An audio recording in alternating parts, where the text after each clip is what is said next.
Hey y'all, it's Kate from LoveStory, and I'm going to be doing a review of one of my new favorite books, and that is The Great Alone by Kristin Hannah. What an amazing, amazing read. So, I gave this book 4 out of 5 stars, and I'll get to that in just a couple minutes. Let me just fix my notes here. Okay, so this book is packed with so much emotion. There were even parts where it was so intense I had to take a break from reading it. It was so good, as Alan would say. So in this book we have Lenny, our main character, her dad Ernst, E-R-N-T, who is a Vietnam vet suffering from PTSD before they knew what PTSD was, and her mom Cora. This is set mostly in the 1970s, though at the end of the book we skip ahead to the 80s. So historical fiction. We start in Washington State in the US, and then I don't think this is giving away spoilers because it happens like right at the beginning of the book. But Ernst is fired from his job again. He finds out that he's inherited a house from a buddy he made in Vietnam. But the house is in Alaska. And then he decides that the best thing for him and his family to do is to move straight out to Alaska with hardly any money and no idea what they're getting into or how to survive in Alaska.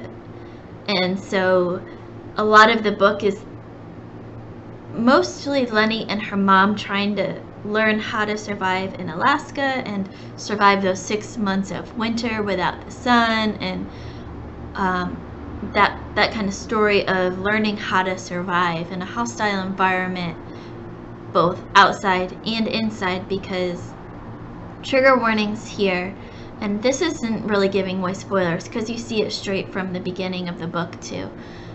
Trigger warnings on like just about everything you need trigger warnings on: drinking, PTSD, domestic abuse, child abuse. So like I said, Lenny's dad is going through PTSD before they knew what it was and how to help it. So he's a very bad drunk. He's got anger problems. He's got nightmares, night terrors, very insecure about everything in his life. Money, his wife, his kids, loyalty, love, everything he's insecure about. And he takes it out mostly on Lenny's mom. I gave this book a 4.5 out of 5 stars, which is still a really amazing rating. I really, really enjoyed this book. Like I said, I think it's one of my favorites this year because there was so much emotion in it. So the reason why I didn't give it 5 stars is because I thought the beginning was a slow start. It was slow getting into the story and having any kind of action happen. We were just learning the characters, learning their backstory, and Washington and then Alaska. It was great. It was really, really excellent writing, but it was just a little bit slow. I especially enjoyed seeing all the description of Alaska. It brought out the younger Kate, who used to be obsessed with Alaska and the Iditarod and dog sleds.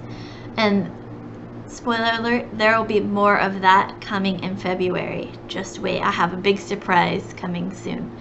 And so while I loved seeing all of this Alaska like that, and it put me straight in Alaska in that mood and the minds of the characters, it also made me lose track of the story at times, and I had to remind myself what was happening in this scene that was important to know, and not just get lost in all the scenery, even as amazing as the scenery is. And that's why I knocked it down to 4.5 out of 5 stars, because it was still an amazing story, amazing writing, all this emotion, the scenery, everything was still amazing. It was just sometimes there was just a little bit too much where I lost track. Some of my favorite quotes, usually I only try to pick 1 or 2 quotes from the book, but there was such good writing in this that I've got like 4 or 5 quotes that I picked out as my favorites from the book. And I don't think give away any spoilers because they don't talk about who they're talking about. It doesn't give you any plot points or anything like that, but they're just amazing quotes that captured the characters, the story, the setting, everything about it, and I really related to a lot of these. So our quotes: her love for him was the clearest, cleanest, strongest emotion she'd ever felt.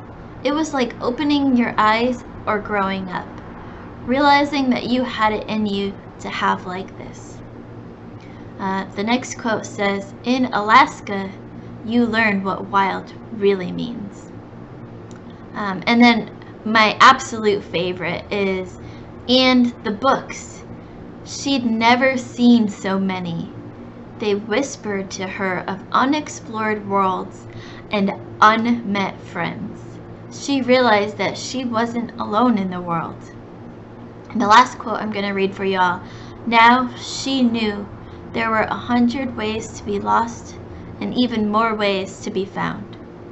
And just from those quotes alone, you could see all the emotion in this. And the third quote talks about books, and that's one thing that I love in any book when the books are brought up and a character's love for reading is brought out. So that was a lot of special moments in this book.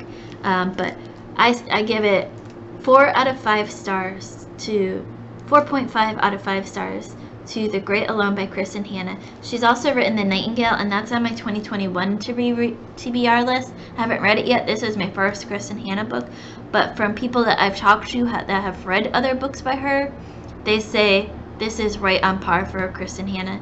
And I love historical fiction, and one of the things that I loved about this book before I sign off is that it is historical fiction, but it's not like other historical fictions that revolve around one event, like World War I or World War II or, you know, the Nazi concentration camps.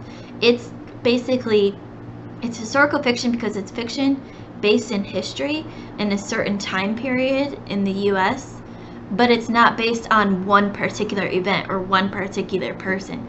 And that is what I loved. Although it is kind of loosely based off of a true story, as you find in the acknowledgments, there are people that Kristin Hannah kind of put together all these different stories of Alaskan frontier and survival and to create this story, but the story in itself is fictional. All the characters are fictional, and it's just a fantastic read.